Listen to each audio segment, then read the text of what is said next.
Hello, I am Evan Rica, and this is my project on designing green spaces in St. Paul to reduce urban flooding. So the definition of a green space is an area of grass, trees, or other vegetation set apart for recreational or aesthetic purposes in an otherwise urban environment. My focus is on how green spaces and how it can be used to negate the effect of rainwater/flooding and help create a healthy biodiverse environment. My purpose is to locate areas in St. Paul and Minneapolis that lack green space. I will learn why and how green spaces can stop urban flooding, and overall I will summarize articles that will help with the understanding of the GIS involved. So this is my study area. It is the Twin Cities 7-county metro area, and we're going to be focusing on the University of St. Thomas and the Urban Growler neighborhood located just a bit north of campus. So with urbanization, it came about in the 1880s from the growth of American cities. Urban planning and management instruments such as zoning and urban expansion zones have become increasingly consistent in leading cities towards an uncertain and chaotic future. Scattered in many different ways to describe urban sprawl from city. So, half the global population already lives in cities. By 2050, 2/3 of the world's people are expected to live in urban areas. But in cities, two of the most pressing problems facing the world today also come together: poverty and environmental degradation. I will be focusing on flash flooding. So my research question is, what areas of the Twin Cities can benefit the most from more green spaces? How do these green spaces reduce urban flooding? So why does this matter? The risk of urban flooding is increasing as a result of rapid urbanization. Urban flooding endangers life, private properties, and public infrastructures. It erodes streams, banks, and channels, and contaminates streams and rivers in urban areas. It is indicated that the impervious surfaces not only have the largest footprint, but also have the most contribution to the storm runoffs in the community. So my first article is from Science Direct, and it's about urban flooding reduction. And then in their case study, there was significant evidence that impervious surfaces contributed the most to stormwater runoff. If we add green spaces that diverted stormwater runoff from impervious spaces, they have a better chance to infiltrate the soil or evaporate. Increasing green spaces, reducing impervious surfaces, and building stormwater retention facilities can ease the impacts brought by the rapid urbanization. If 50% of impervious surfaces were converted into porous brick pavement, the runoff volumes were reduced 46 to 42%, and the peak flows were reduced 37 to 35. So my next article that I read was by Yale Environment 360, Bruce Stutz, and in Philadelphia they're adding more green spaces. So far, these green spaces have provided to be cheaper and less invasive and cut down the stormwater runoff by 85% in some areas, which was 3 times their original projections. There's a lot of benefits to these green spaces. Not only does the green space slash water and air pollution, but they also reduce the urban heat island effect. There are many social and economic benefits to these green spaces. So this is the model I built for the maps you will see. I incorporated layers that I saw fit best. Those layers included distance to parks, median household income, pavement, and land surface temperatures from 2016. I then standardized all the rasters so they would be reclassified 1 through 10 to help clean up the map. Once this was done, we subtracted pavement from income and added distance to parks and heat, which gave us our final map, which showed us potential locations for green spaces. So this was my final map. High in red means that it is generally hot, poor, and paved, and nowhere close to parks and other green spaces. So this is our area of focus again, and it is a neighborhood that is industrial and paved, just a bit north of St. Thomas. So I added this local flood screening layer to my previous map, which shows the primary, secondary, tertiary, and shallow flood zones. This flood layer was provided to me by the U.S. Geological Service.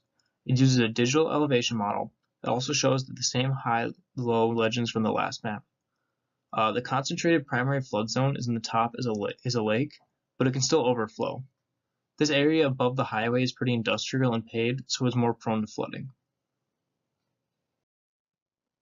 My next article that I read was a social cost benefit analysis for green roofs. And so green roofs, they last 40 to 55 years compared to regular roofs, which only last 20. So there's a difference. There's extensive and intensive. Intensive roofs are associated with roof gardens, and they need deep soil and require constant maintenance. Extensive roofs are relatively thin layers of soil and are designed to be virtually self-sustaining, requiring low maintenance. They're also lighter. There's a huge social aspect to these green roofs. You can help build a community and meet your neighbors if you're in an apartment building. Adding these green spaces will help people get outside and get involved with their community while all working for the common good. These green roofs are even an added layer of insulation for buildings. And there's always a low financial risk for any green type of roof. The potential profit is much higher than the potential loss. So this article from the Nature Conservancy, written by Jenny Rogers, was about the city of Washington, D.C. They created a stormwater credit trading market, which encourages landowners to reshape their properties so that the ground can retain more water. It's similar to carbon trading, which is a permit which allows a country or organization to produce a certain amount of carbon emissions. It can be traded if the full allowance is not used. So this stormwater fee went into effect in Washington, D.C. in 2009. The fee was based on square footage of paved and other impervious surfaces.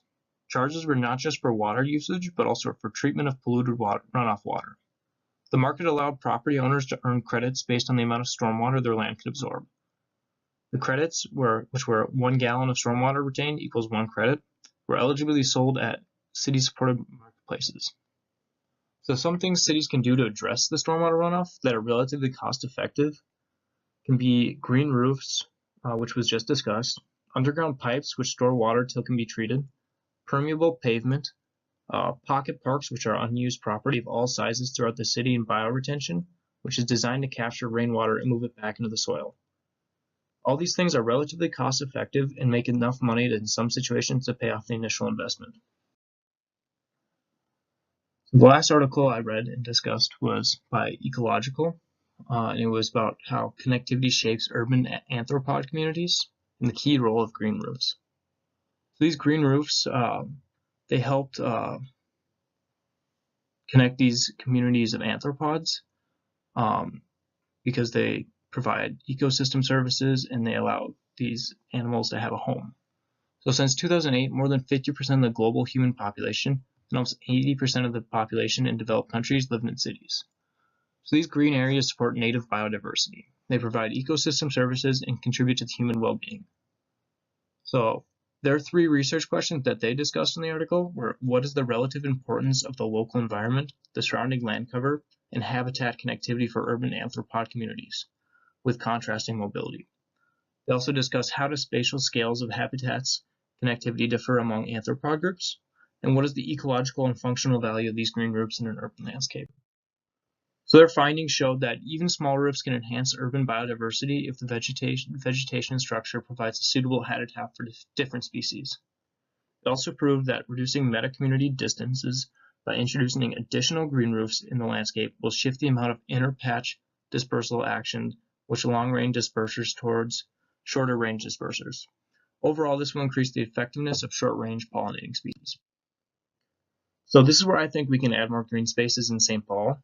The area is located north of St. Thomas in a pretty industrial area full of impervious surfaces. The data used to create this map was provided by a student of St. Thomas, Alice Reddy. So what? Why do these green spaces matter to these cities, especially St. Paul? There's plenty of social benefits. People enjoy green spaces and are proven to be happier with them. Not just social benefits, but there's also economic benefits, such as the stormwater credits that we talked about in the Washington article by the Nature Conservancy. Overall, these green spaces help cut down on rainwater runoff, which means there's less air and water pollution and less urban flooding. They also help eliminate the urban heat island effect. They add places for pollinators and other local biodiversity. They provide ecosystem services and are overall a great addition to any city. This is my bibliography. Thank you for listening.